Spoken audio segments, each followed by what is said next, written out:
And welcome to the news. The Wednesday package, as usual, provides an eclectic assemblage of global and local views, reviews, previews, and interviews, with our unwavering lenses capturing events as they unfold. As we keep a third eye on Nigeria and Nigerians in the daily quest to surmount life's hurdles. Tonight, focus on Bokkos. Community and security heads converge for the effort to return peace and security to Bokkos local government. On oil and gas, federal government says it remains committed to crude oil sales to refineries in Naira. On power, new agency to manage national grid comes on stream. We understand the challenges in the industry, and we're going to tackle them pragmatically and systematically. And on global trade, U.S. and China tariff face-off causes upheavals in global markets. But who will blink first? We'll have discussions of this with our global affairs expert, Bruce Duvall in Washington, D.C., while Governor Caleb Mutfwang in Plateau State is joining us from Jos for an update on the situation in Bokkos. Benny Adams and Badi Adeleye are on business and sports respectively to bring you up to speed on issues from their desk. As we say on this shift, the proof of the pudding is in the eating. I'm Ian Ray John, and this is News Extra. Welcome.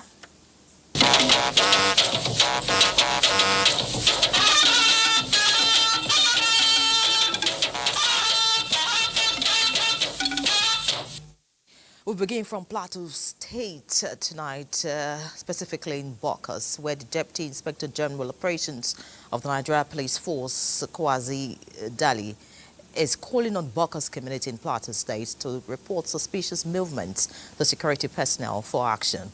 This was while addressing people of Huruti in Bokkos local government area of Plateau State. And the young Adeyaba gang has the report. IG operations, Kwazi Dali condoled with people of the community over the demise of their loved ones and prayed against recurrence. He asked them not to take laws into their hands but maintain orderliness as government has taken steps to address the ugly incident. The DIG assures the people that those arrested in connection with the incident will not be spared to serve as deterrent to those perpetuating evil. A unit of mobile policemen has already arrived Bokkos, as directed by the Inspector General of Police. A platoon of the Special Intervention Squad has also arrived Bokkos with the equipments combat ready to go after these bandits. People of the community express appreciation to government for its positive and quick response, promising to be law-abiding and report suspicious persons to the appropriate authority for action.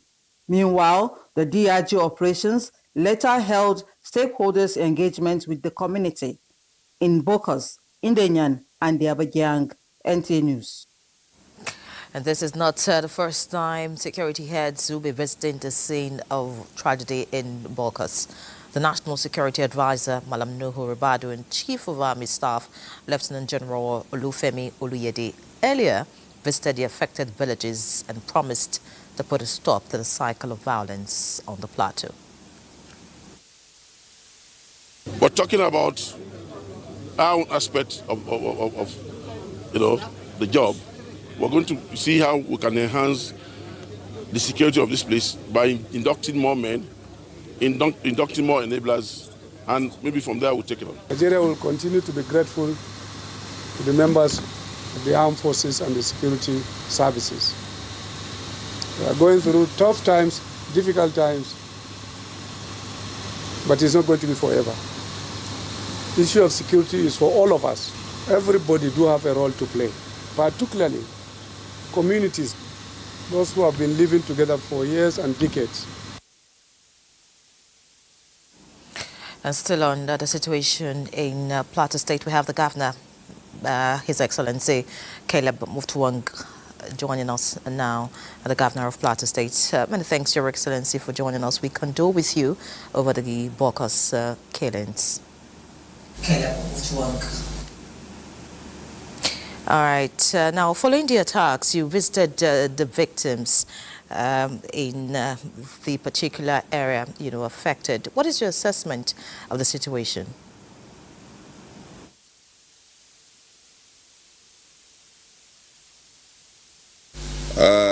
At the moment, can you hear me?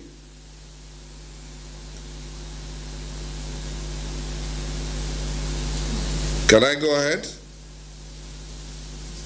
Yes. At the moment, what we are trying to do is to look out on how to ameliorate the difficulties that the IDPs are facing by deploying all the relief we can deploy.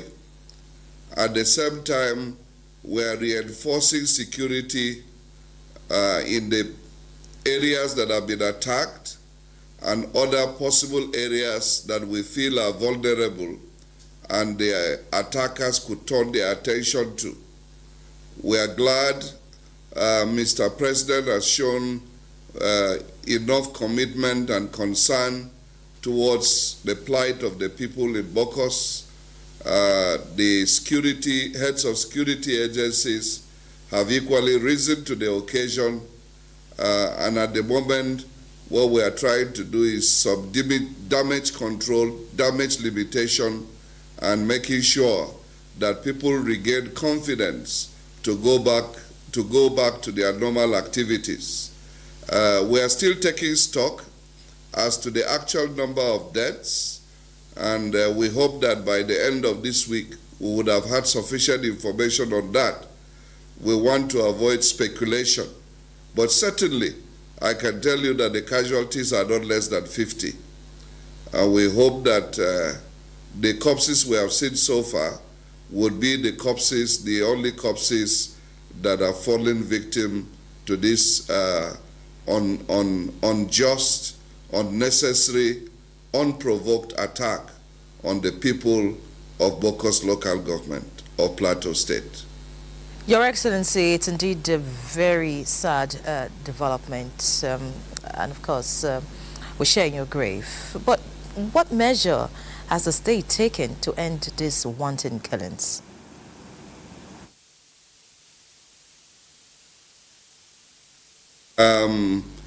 Like I've said before, these attacks did not just start today. They've been going on for more than a decade. It has been a repeated cycle of violence. Several factors are responsible for how these attacks turn out with such high casualties. Because one, the area lacks sufficient communication facilities. The terrain is quite difficult sometimes for security agencies to go into.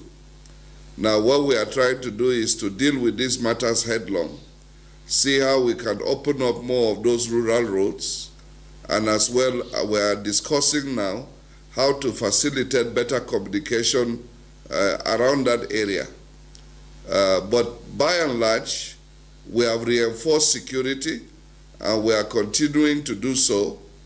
We want to trust God that the boots we have on ground now will be sufficient to be able to man those porous areas, especially in the communities that border the state and other states. This particular section of the state shares extensive border with Nasarawa State in a town called Wamba, to be precise. And it has been known to be so porous over the years that we think that by God's grace, because of the topography, it's a bit challenging, but we will take further steps with the collaboration of the federal government to make the place more accessible. And these are the things that we'll be doing in the coming days. All right, beautiful, and we hope that all of what you have said materializes and will put an end to the killings. But it has been observed that these killings occur during famine season. What is the government doing to cushion the effects, especially on food security?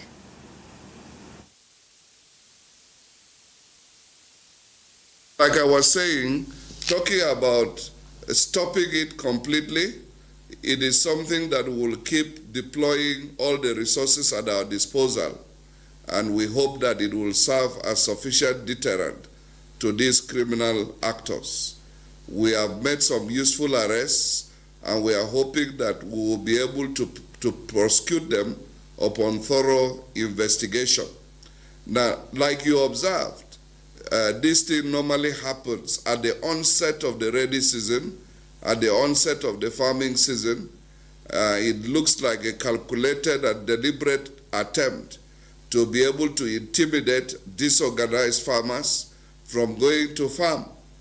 And so what we are planning to do is that we'll do our best to come to the rescue of these farmers.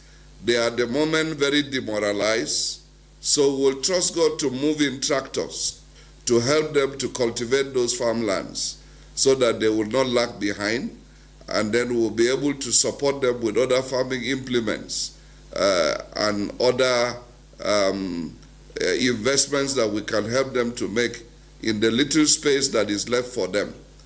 Of course, we are going to make sure that we provide a more elaborate security surveillance around the farmlands. Last year we experimented and it was highly successful with the agro rangers. We bought motorcycles for them and they were providing around-the-clock supervision. This year we will do more by God's grace to ensure that our farmers have the security that they can go to farm and return home safely. Several of our women have been raped in the farmlands or killed outrightly, and we are trusting God that we will put an end to this nonsense. Many thanks, Your Excellency, for joining us on News Extra. We hope that your efforts and that of the federal government would indeed put an end to these killings. Many thanks once again for joining us.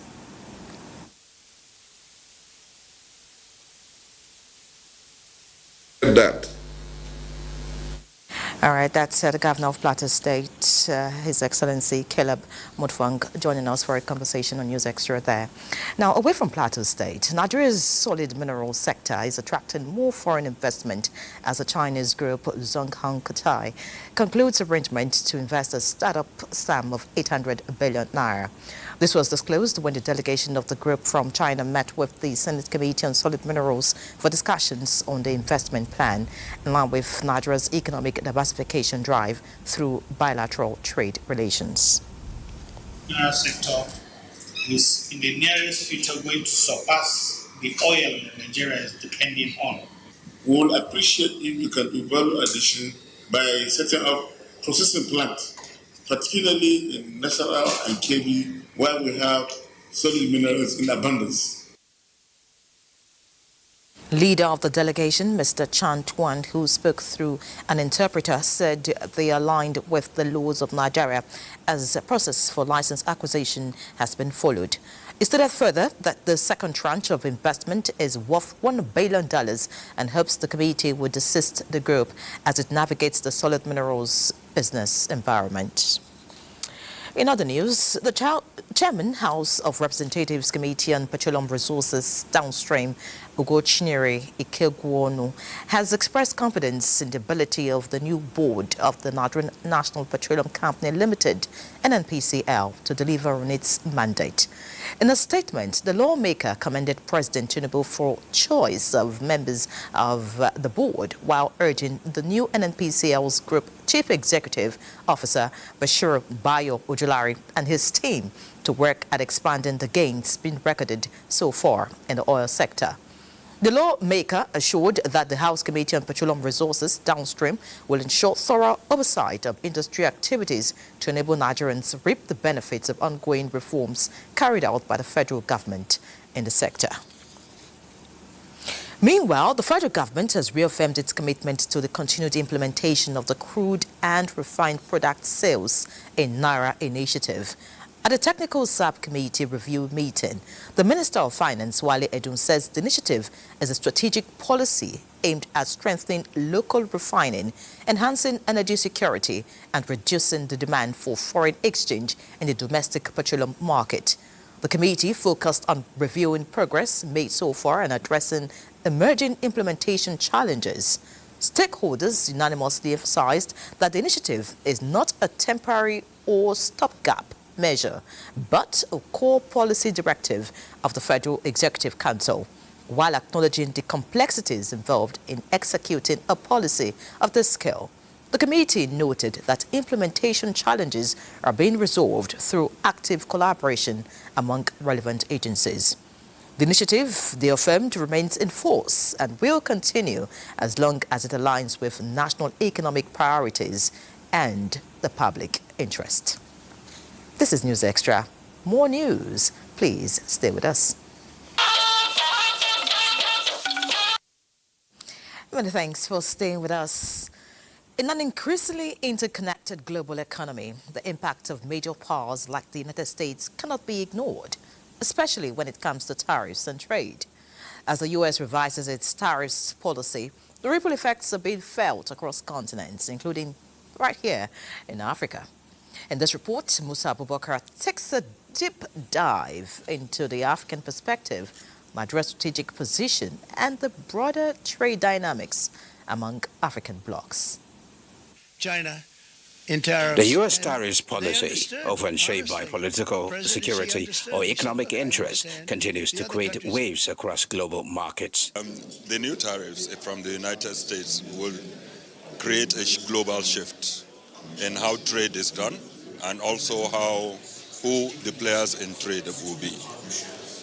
While much attention is focused on China, Europe, and Latin America, Africa's response and resilience are equally important. We are seeing that in the last 9 months or thereabout, there have been an upsurge in Nigerian non-oil export, especially to the West African region. With records of transaction in terms of value and volumes that had not been recorded before now. With the African Continental Free Trade Area, AFCFTA, aiming to unify a $3.4 trillion market across the continent, African countries are striving to reduce dependence on external markets and create stronger intra-African trade networks. In all the work we've been doing with the AFCFTA Secretariat and positioning Nigeria technically, we're optimizing AFCFTA to create jobs. But the U.S. remains a key trade partner, especially for nations like Nigeria. In West Africa, trade blocs like ECOWAS are increasingly seeking alternatives, strengthening ties with China, the EU, and within Africa itself. Similarly, blocs like the East African Community and the Southern African Development Community are rethinking trade priorities in response to U.S. policy changes. For Nigeria, the challenge is double-edged, balancing external trade relations while boosting local productivity, with renewed efforts by the Central Bank of Nigeria and the Ministry of Trade to support export-oriented industries. The country is slowly repositioning. November, working with the CBN on export proceeds, working with NAFDAC on packaging rules and regulations. So for us as an Export-Import Bank of Nigeria, it is an opportunity for us to find such investments, to bring them into Nigeria for exports into the global market.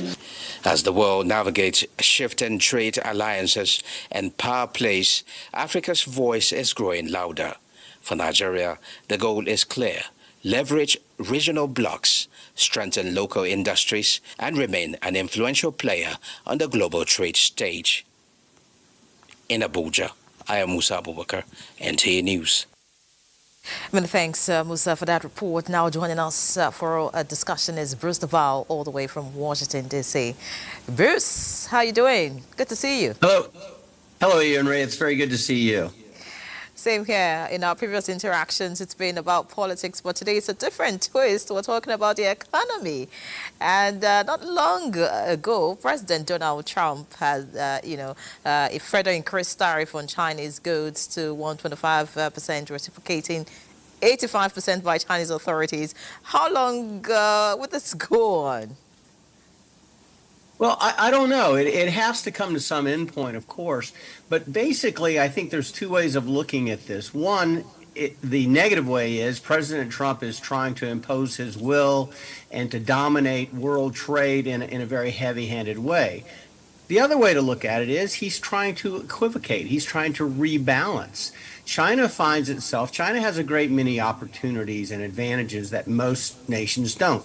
They're an authoritarian government. They don't have to worry about restrictions internally or environmental restrictions, and they create a lot of things that people want.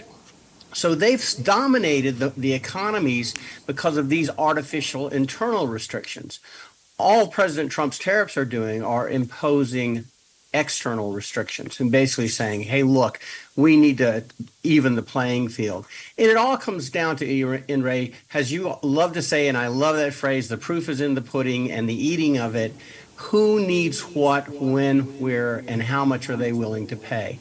As long as the goods are desired in the country that's importing them, that country will continue to import them. So that's where the shakeout is going to be. How long can China exist without U.S. semiconductors? All right. All right, Bruce, great point there. But we're seeing sell-offs in stock markets across the globe and a plunge in oil prices as a result of the tariff. How do you assess investor confidence at this point?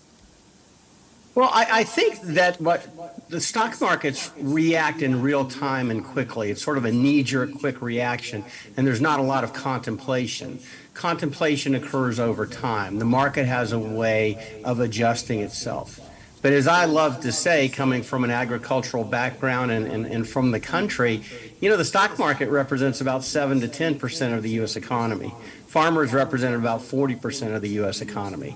So the other aspects of our economy, I think, are more important, but the stock market has hundreds of TV stations, hundreds of announcers like me, so we hear about the stock market. But I think the world's markets are going to adjust. Nigeria, that was a great story that you ran before. Nigeria, I think, is in a good position. The U.S. trade with Nigeria, the arrow strongly favors Nigeria. The United States imports $5.7 billion worth of Nigerian goods, and U.S. goods have surged to about $4.3 billion in Nigeria. So if Nigeria were to follow the Zimbabwe model and drop all tariffs, the U.S. would drop all tariffs, and Nigeria would win because people obviously want more Nigerian products in the United States than Nigerians want U.S. products. Well, maybe that's not as obvious, but the market seems to indicate that.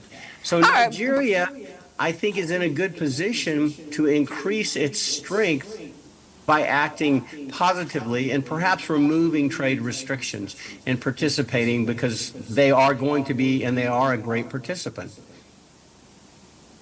All right, Bruce, I'm wondering if you really think Nigeria will win, because for oil-dependent countries such as Nigeria, how impactful is this tariff war on annual budget implementation and development efforts?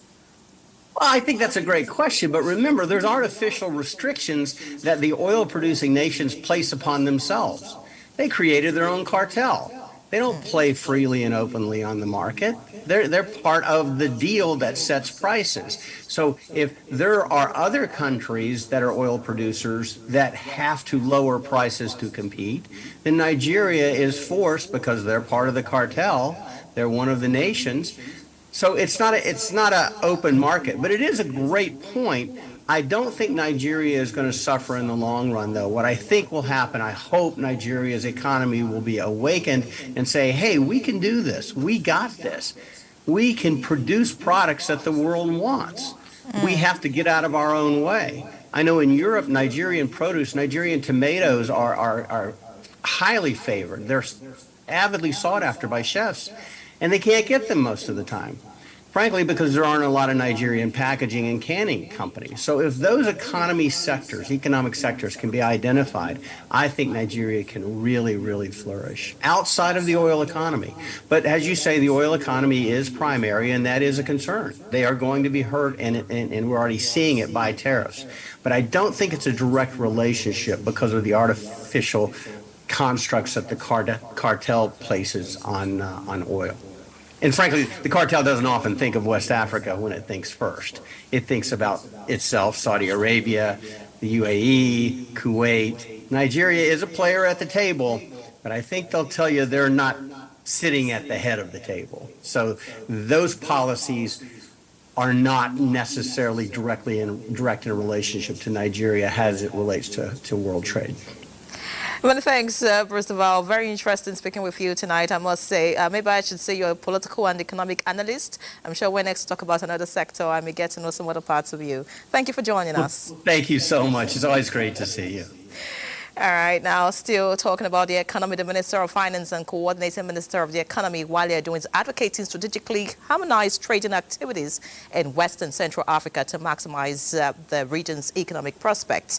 At the 4th Conference of World Customs Organization for West and Central Africa in Abuja, the minister pinpoints peer review mechanism as an approach that will help achieve the targets. Kunle Adeyeye has more. The West and Central Africa region is a market of 450 million people and a gross domestic product of more than $900 million. The intra-regional trade still accounts for 12% of the total trade in comparison with 60% in Europe and 40% in East Asia.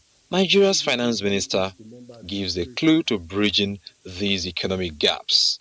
Opportunities and challenges ahead.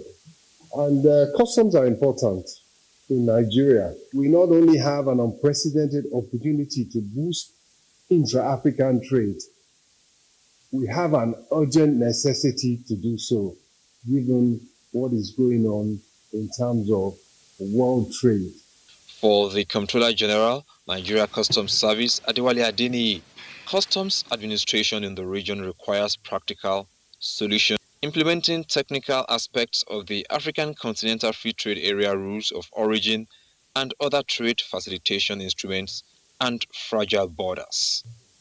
Establishing infrastructure for real-time information exchange between customs administrations, focusing specifically on Nigerian-Benin Republic interconnectivity as a model. The region is on course to achieve its economic quest, and we will not relent. Representative of the World Customs Organization sensitized regional representatives on the latest trends in international trade. Kunle Adeyeye, NTA News. Meanwhile, depositors of the defunct Heritage Bank who have not yet received their payments can now contact the Nigeria Deposit Insurance Corporation, NDIC, to claim their funds. Chika Okori reports that the Managing Director, NDIC, Bello Hassan, revealed this during their special day at the 36th Enugu International Trade Fair. The NDIC, an independent agency of the federal government, is participating in the International Trade Fair and sensitizing the general public, especially depositors, on what to do in the event of bank failure or inability to recover their funds. It is important to clarify that in accordance with our statutory mandate, the NDIC as a liquidator is responsible for winding down the affairs of the failed bank, reimbursing insured depositors, recovering debts owed to the bank, and realizing its assets to the payment of depositors and other claimants. Representative of the managing director said, apart from knowing BVN, depositors should ensure that their Know Your Customer KYC details are up to date for easy intervention, stressing that a minimum of 5 million naira can be repaid at once. I therefore urge depositors of closed banks, particularly Heritage Bank, who have not yet received their payments, to come forward and provide the necessary documentation supporting ownership of the accounts, including BVN and an alternate bank account number for payment of the insured sum. While the NDIC continues to deepen its service delivery in the interest of depositors, some participants smiled home through a raffle draw. Today, in the case of Heritage Bank, we are aware that some level of depositors have been paid, and information according to our disposal shows that other levels will soon start receiving their money. This would only be possible with NDIC. I'm very, very happy and grateful that I won the grand prize from NDIC. In Enugu, Chika Okoro, NTA News. In other news, Nigeria sits on one of the world's richest cotton belts, yet imports over 80% of textiles and garments, according to the National Union of Textile, Garment and Tailoring Workers of Nigeria. Maria Adozaka reports that challenges like fragmented value chains, limited access to finance, outdated machinery, and policies are about to be turned into great opportunities.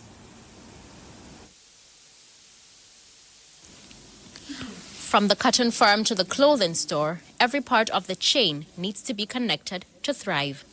Stakeholders here asserted the land, the people, and the demand are not working, and to activate these aspects, linking the chains must be considered. We have Executive Order 3 and 5 that speak to different aspects of this, idea of promoting made in Nigeria goods and services. Governor of Ogun State, in terms of the use of adire by various government workers and apprentices and all that, is a classic one. And you can imagine how just by simple policy decision, more than 70,000 people in Ogun State all wear adire at least once every week. I think that at the national level, we're going to get this to happen. At the assembly with the theme Co-Creating Solutions to Grow CTG Industry in Nigeria, the Minister of Trade and Investment is working on a seamless pipeline from seed to shirt. The policy document for the full revitalization of the sector and to ensure steady growth and development of the industry is being concluded. Maria Aduzakari, NTA News. Let's have more business news, and Benny Adams is here. Benny, feed us. Thank you. On our Talking Business, global economic experts warn that poorly governed institutions not only impair national competitiveness, but also exposes governments to fiscal shocks. They say a robust governance structure is no longer optional, but essential for proper auditing and management of government finances.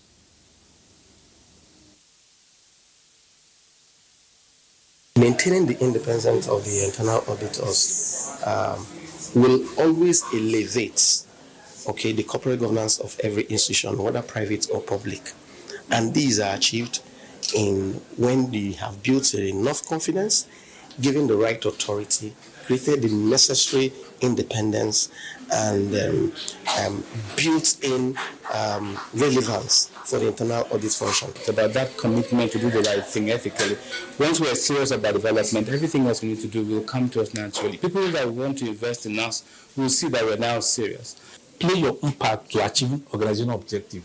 If every organization is profitable, by extension, the nation will be rich and will be comfortable. And on the international scene, President Donald Trump on Wednesday, this Wednesday, dropped tariffs under his new trade plan to 10% on imports from most countries, as he announced a 90-day pause for higher reciprocal tariffs that took effect on many countries this week. Trump credited his decision to pause the full effect of tariffs on the fact that more than 75 countries have contacted the United States officials to negotiate trade imbalance issues. Those negotiations, he says, will continue during the pause. But for China, it's a harder blow of 125% effective immediately, and China retaliates with an 84% tariffs on U.S. goods, up from the 34% previously announced and set to start implementation tomorrow, Thursday. And a look at the global market, the 90-day tariff pause has skyrocketed global stocks, with New York Dow Jones recording a 6.33% gain, the SP 500 hitting 7.11%, Nasdaq with a record 8.71%.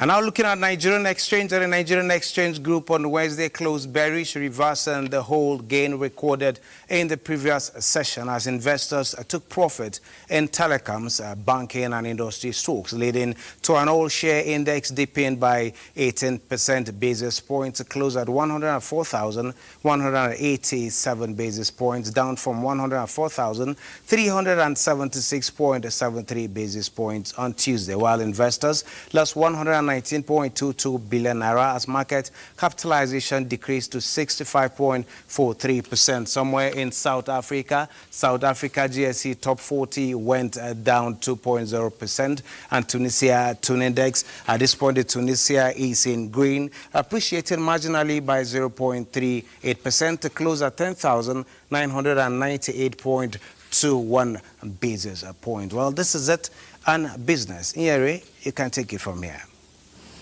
Many thanks, Benny, for these numbers. Now, the FCT administration is committed to creating more wealth and infrastructure to drive economic prosperity and development in Abuja, aligning with President Tinubu's renewed hope vision.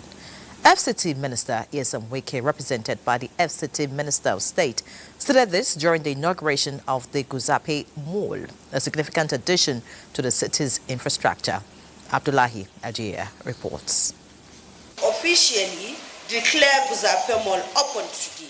Abuja infrastructure and projects rebirth have continued to be a work in progress under the Wike FCT administration. The inaugurated Guzape Mall Abuja stands tall in the hearts of the fast-growing districts of Guzape and adds to the testaments of the commitments of the FCT administration to spread developments across the Federal Capital Territory. This mall, built under a public-private partnership arrangement under the leadership of the Abuja Investments Company Limited, is a possibility in the commitments to promote local and international trade while creating more economic prosperity. This mall represents progress, vision, and the spirit of development that continues to define Abuja as a modern and also one of the fastest growing cities in the world.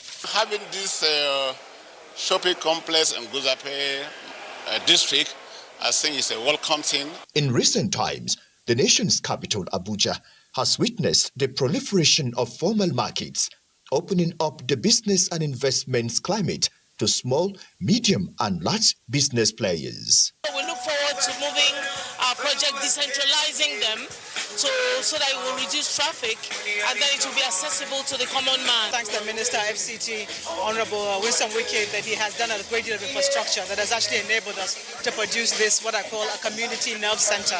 The Guzape Mall sits on a 1.45 hectares of land with 46 commercial spaces in Abuja. Abdullah Hajia, NTA News. Away from Abuja now, in line with the Renewed Hope Agricultural Initiative for Food Security, the Chairman Senate Committee on Appropriation representing Ogun West Senatorial District, Senator Olamileko Adiola, facilitated the training and empowerment of over 5,000 farmers in Ogun State.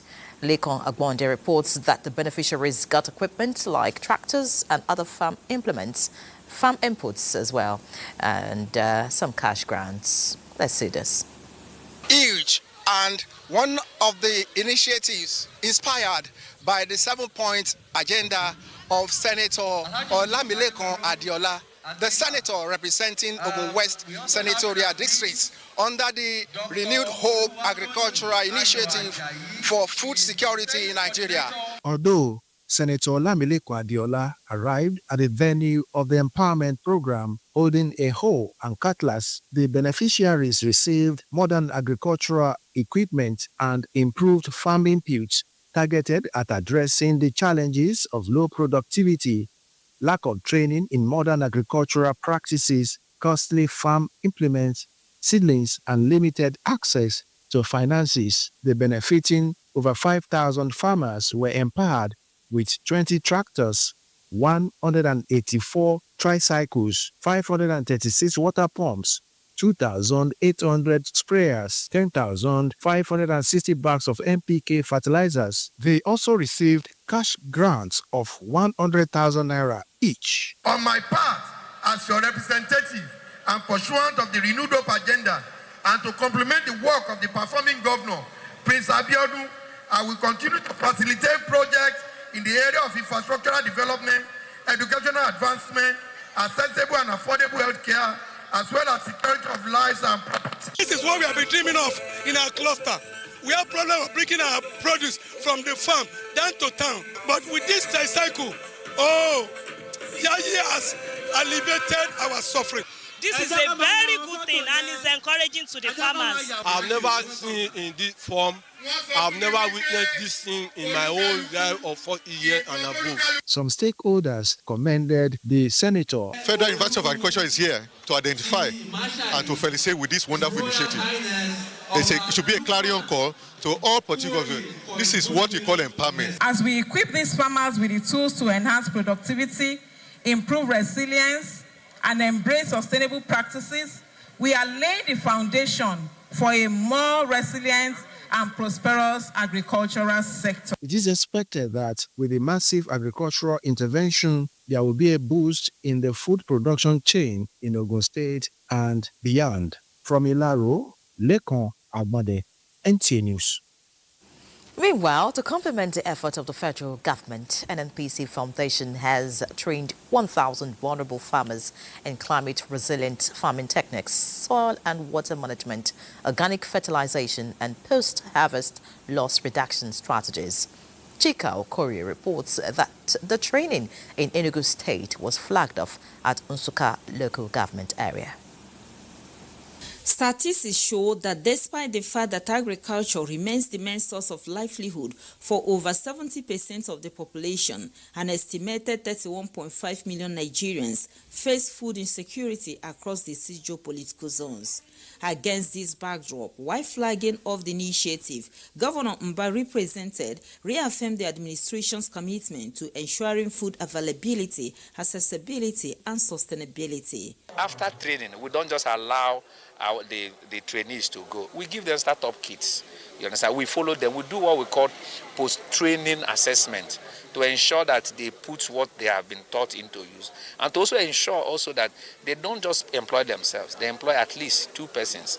So today, the Managing Director, NNPC Foundation Limited, Emmanuel Arukwe, also noted that the initiative in 2 phases in all the geopolitical zones in the country is empowering farmers in modern agricultural techniques and access to market strategies to boost food security, economic empowerment, and overall development of the country. The NNPC Foundation is dedicated to implementing impactful programs that align with national priorities. This initiative is part of our broader efforts to support the federal government's agricultural transformation agenda, which seeks to enhance food security, increase productivity, and improve livelihoods of smallholder farmers across Nigeria. I least expected this program. I didn't know that such program can come to fruition in this our time. I appreciate NNDC Foundation. I have not experienced this in my life. I go carry everything them do here, go teach all of people what they feel by one. Going by the expressions on the faces of the farmers who also received free medical care, there is a growing optimism that the NNPC Foundation initiative may be a stimulant for a transformative agricultural revolution in the country. In Enugu, Chika Ukore, NTA News. Let's take a look at health now, as the Coordinating Minister of Health and Social Welfare, Professor Muhammad Ali Pate, says President Bola Tinubu's administration is taking bold steps to expand access to safe and effective blood services, especially for improving maternal mortality, trauma care, and other medical needs. Speaking during a meeting with the Chief Executive of Hemocare BV and Director General of National Blood Service Agency in Abuja, the coordinating minister evaluated the progress of the pilot phase of autologous blood service as a scalable donor-independent blood transfusion solution, which is part of a broader strategy to modernize Nigeria's health infrastructure.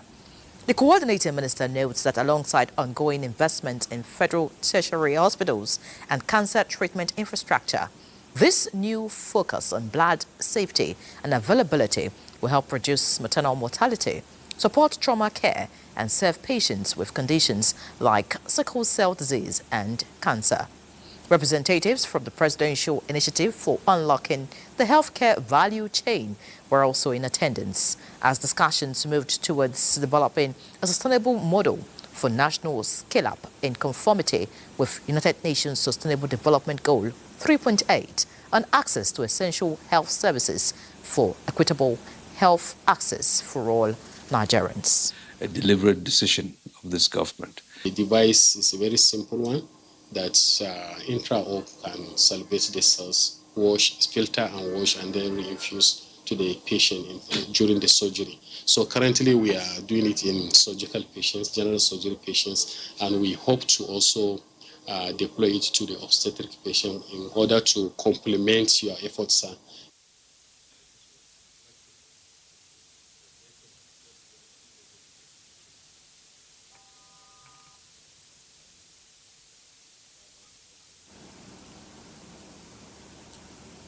Let's take a look at politics now, as the National Transition Committee of Labour Party has submitted the certified true copy of the Supreme Court's judgment to the Independent National Electoral Commission, notifying it of a change of leadership of the party.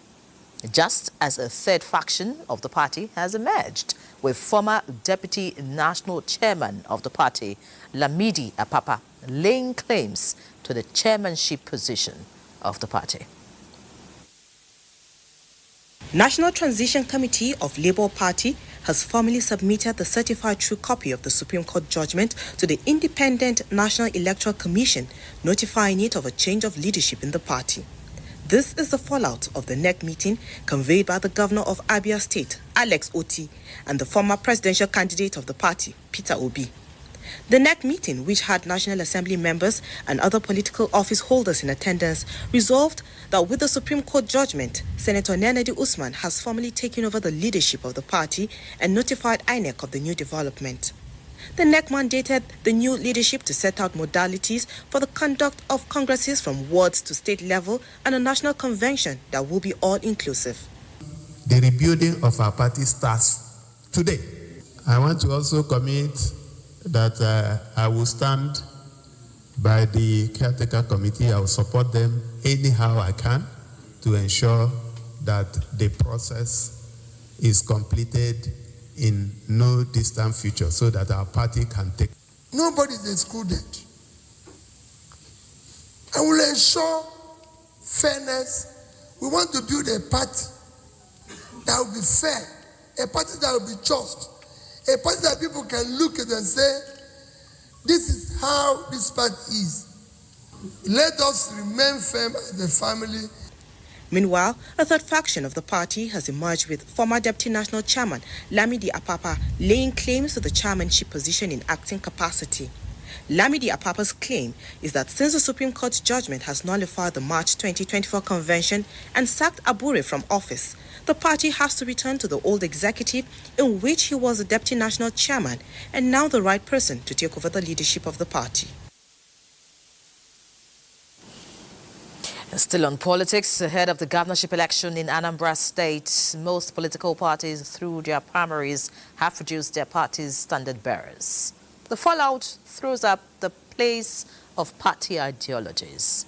Benson Osadebe, who sought the views of a cross-section of politicians in Oka, reports that in Nigeria, poverty of party ideologies have been identified as the bane of strong democratic institutions, resulting in switching allegiance from one political party to another.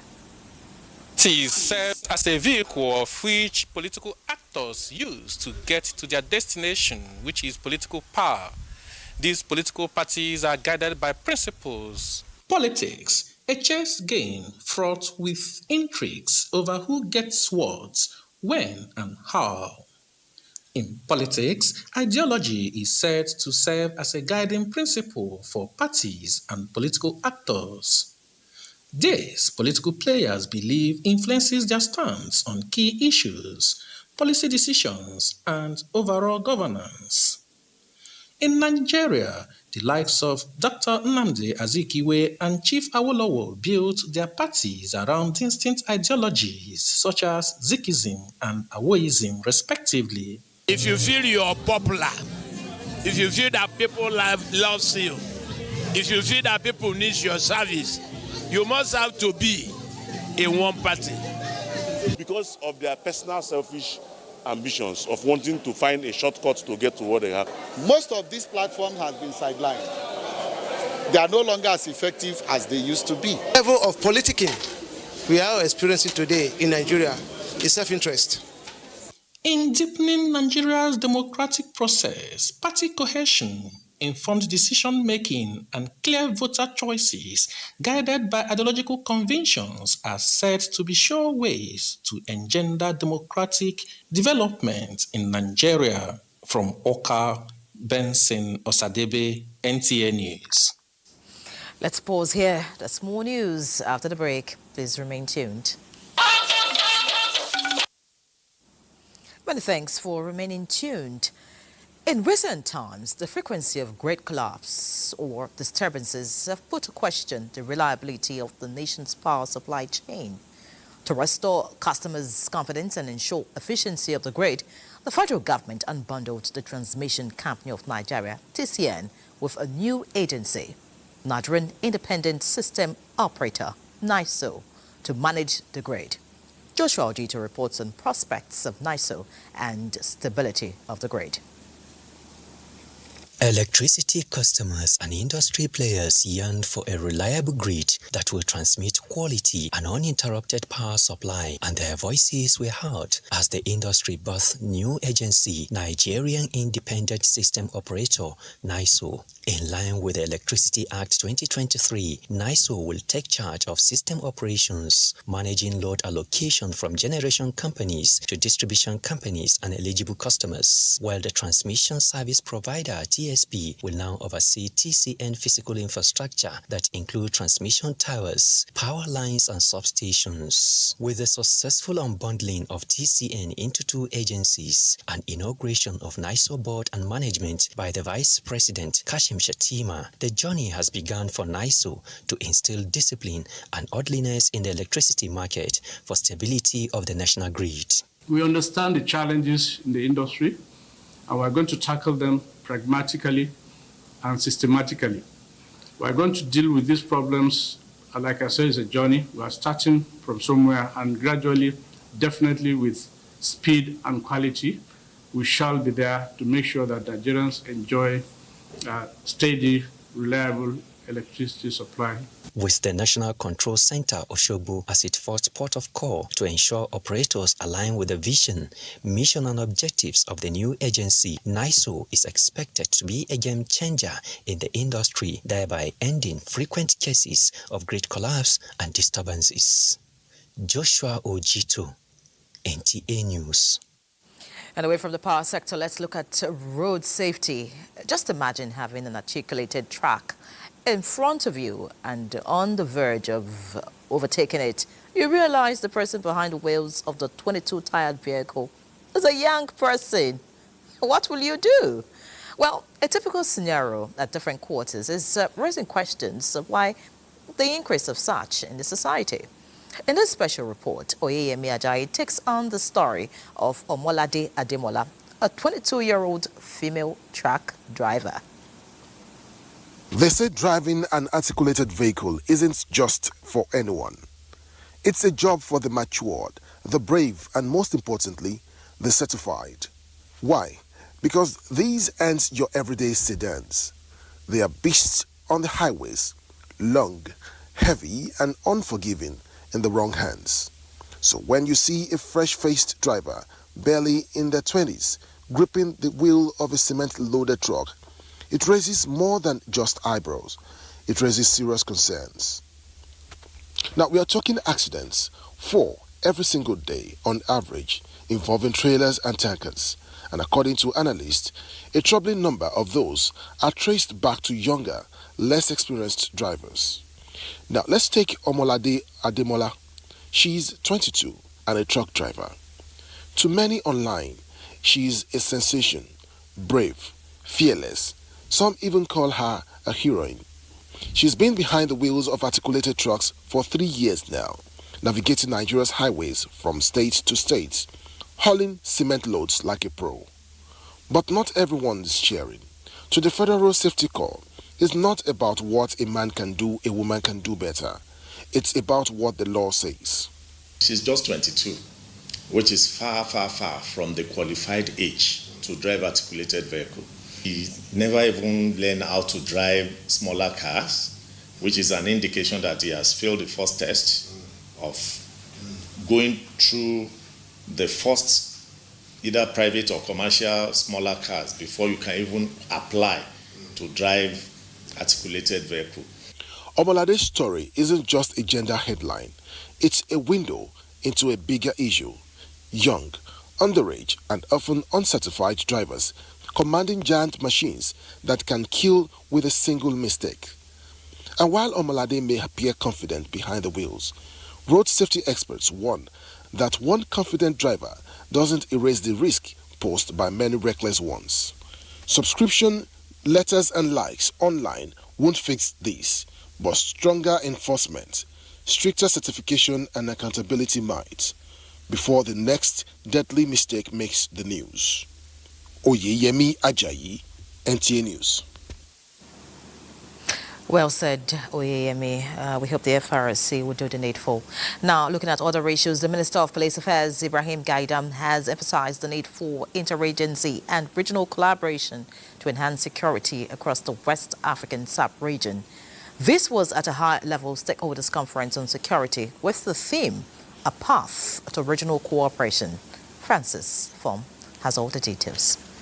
This challenge requires... In a bold push for a stronger regional security, the federal government has convened top security stakeholders at a high-level conference themed A Path to Regional Cooperation. The meeting, led by the Minister of Police Affairs, Senator Ibrahim Gaidam, emphasized the urgent need for interagency synergy and cross-border collaboration to combat rising transnational threats. This conference...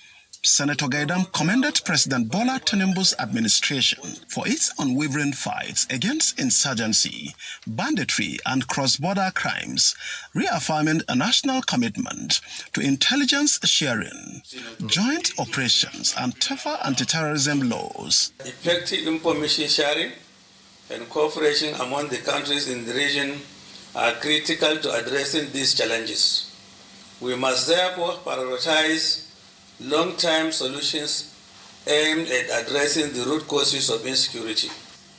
As we deliberate today, I urge you all to be practical and give practical insights and forge actionable recommendations that will actually move us forward and ensure regional security architecture. Former Interpol Vice President, Africa, AIG Garba Umar highlighted the importance of tools like the West African Police Information System, WAPIS, and the I-247 Global Police Communication Platform in enhancing real-time intelligence exchange across the sub-region.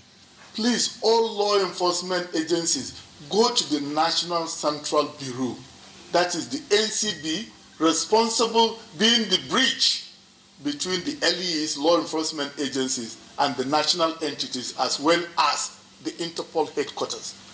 Link this I-247 to your organization.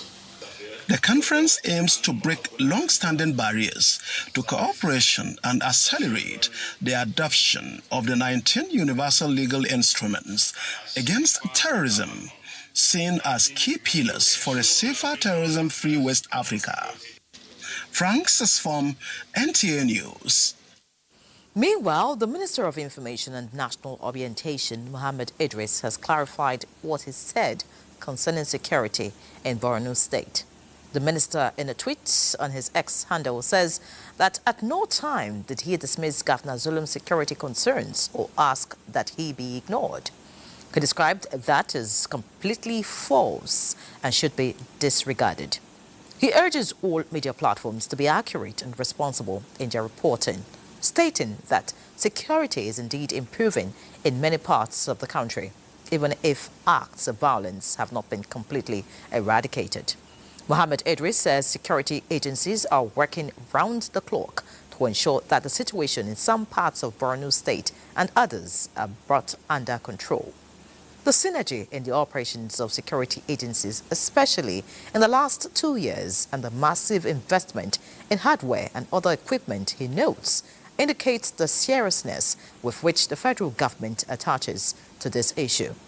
He reiterates the Tinubu administration's commitment to eradicating acts of banditry and terrorism across the country and calls on all, especially the sub-national governments, to join hands to ensure rapid eradication of the remaining pockets of criminal elements wherever they may be. Now, to assess what has worked across national and sub-national levels, identify what needs improvement and re-strategize for greater impact in the coming year was the focus of the 27th National Stakeholders Consultative Forum on Human Trafficking in Nigeria, which was held in Abuja. Deborah Bala Bobo was there. Trafficking, a serious organized crime, remains the third most lucrative criminal enterprise globally. The Director General, NAPTIP, Binta Adamu Bello, notes that since inception of the organization, 24,550 victims have been rescued by the agency. Out of this figure, 7,053 have been rehabilitated. These efforts are testaments of our collective determination to stem the tides of human trafficking and related crimes. This pandemic is a grave issue that we must strive to eliminate or reduce to the barest minimum. Let me assure you all that we will continue to work closely with NAPTIP and other partners to ensure that the legal and institutional frameworks for tackling trafficking remains dynamic, responsive, and effective. Looking forward, let's double down on state-level ownership and leadership and listen to survivors. Through our support to the project From Policy to Action, we have worked closely with NAPTIP and UNODC. Some partners and stakeholders, however, believe more needs to be done in the areas of poverty eradication, better living conditions, and brighter opportunities. In Abuja, Deborah Balabubu, NTA News. Now, time for another break. Please stay with us. Many thanks for remaining tuned. With the rainy season gradually setting in, many of Abuja residents are concerned about the risk of flooding in their homes and communities. Tonight, attention has been focused on an important aspect of flood prevention, which is keeping the gutters, drainage systems, and other hydro sources clean. Kenneth Nani reports that the National Orientation Agency has been in the forefront of campaign for citizens to imbibe the attitude of nurturing a healthy environment. Flooding is usually caused by a combination of natural and human-related factors. While the natural factors may be regarded as an act of God, but the attitude of dumping refuse into drainage systems, which obstruct water flow, is one of the unfriendly human behaviors towards the environment, which the National Orientation Agency is urging citizens to desist from. But unfortunately, water doesn't give notice when it's coming. And nobody can measure the magnitude of the force with which it's coming. That which we ought to do to help mitigate this flooding disaster, let's do it. It's not everything we blame government. It's not everything we say those in authority are responsible. There are these ones we also are responsible. While many homes and communities are yet to overcome the harrowing experiences of flooding, the rainy season is here again. And the agency again is urging citizens to play their part by adhering to the urban master plan and building designs, as well as ensuring that gutters, drainage systems, and other hydro sources are not obstructed with dirt and debris. Don't block waterways, don't build houses on hydro places. Whatever messages we are communicating to them, they should not look at it as not important. The reorientation campaign is also for citizens to take cognizance of the impact of climate change on the environment. Health is wealth, they say. Therefore, to be wealthy, the environment must be healthy, and the agency says it is everyone's responsibility. Kenneth Nanim, NTA News. Let's head to Bauchi now. And as part of efforts to address the growing demand for safe and clean water in Nigeria, the Bauchi state government has installed a 7.5 MVA transformer, among other significant steps taken at the major Gubi Dam water treatment plant. The installation project formed part of collaborative agreement with the World Bank towards addressing challenges affecting clean water supply across the country. Abdullahi Aminu has all the details. Provision of this mega transformer is aimed at boosting the water supply capacity for the entire Bauchi state, beside bringing relief to residents who have long been suffering from the inadequate water supply. The transformer provision will also improve the economy of the entire state.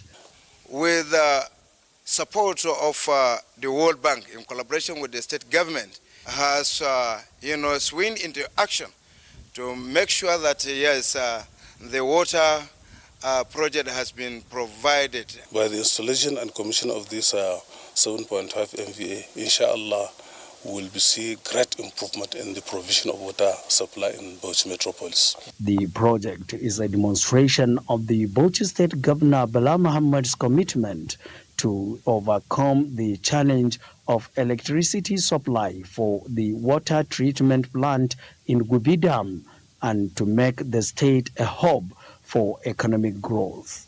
In Bauchi, Abdullahi Aminu, NTA News.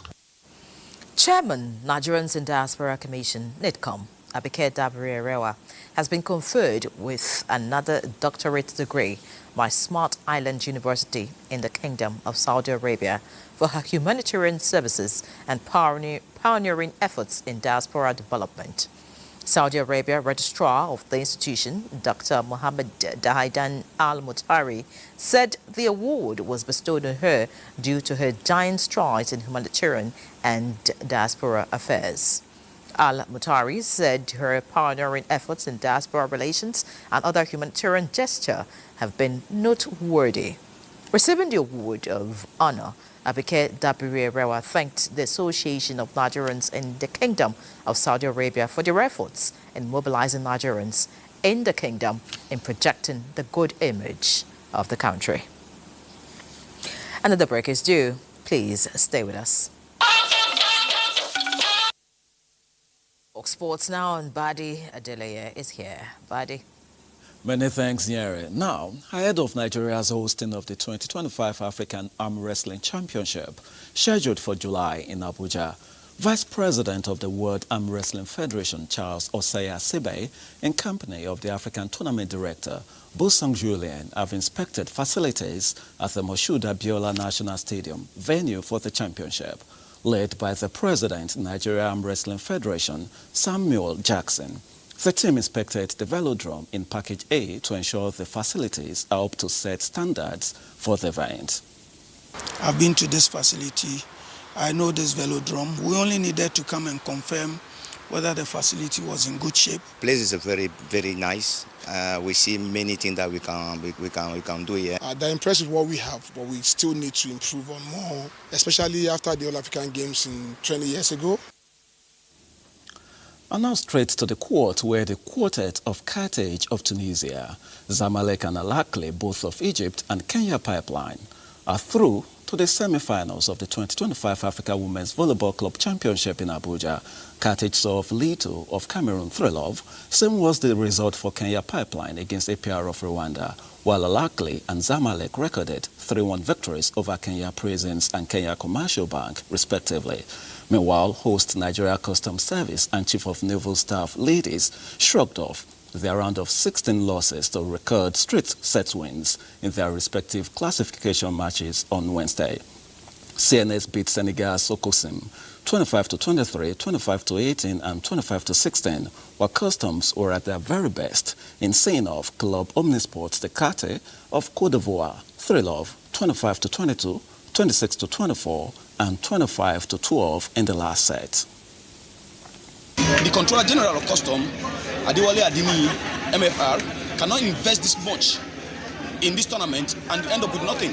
So we motivated ourselves and talked to ourselves that, okay, we need to come out and at least redeem the image of the organization and, of course, the image of the Controller General of Custom. In fact, that is one of the things that really motivated us to go out and really fight this evening. And from the court straight to the football pitch where leaders Remo Stars made a comeback from a 2-goal deficit to secure a 2-2 draw against Lobby Stars in a rescheduled match day 30 fixture of the Nigeria Premier Football League played on Wednesday in Enugu to extend their lead over Rivers United to 6 points. Meanwhile, Lobby Stars sit at the bottom of the table with 25 points from 32 matches. And straight to Europe, where the concluding first leg matches of the quarterfinals of the UEFA Champions League were decided tonight with matches in France and Spain. At the Parc des Princes, Paris Saint-Germain came from a goal down to hand Aston Villa a 3-1 defeat, while the game between Barcelona and Borussia Dortmund at Camp Nou ended in a 4-0 bashing for visiting Dortmund, with Robert Lewandowski, their former boy, getting a brace. That was it on Sports Tonight. Let's return to you. Many thanks, Buddy, for the update.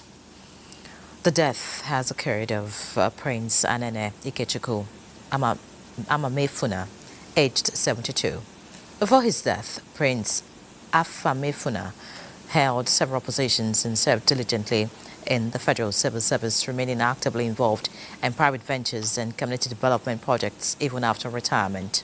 He was a devout member of the Anglican Communion, Knight of St. Christopher, and one-time president of the Rotary Club of Gariki, Abuja District 9130. Thursday, April 10, is the service of songs at the All Saints Anglican Church, Douala Street, Wuse, Zone 5, Abuja by 5 p.m. His remains shall be interred on Thursday, 1st May 2025 by 10 a.m. at his country home, Little Weld Water Village, Obosi, Anambra State. And that's News Extra tonight. Many thanks for being a part of it. Do have a great night.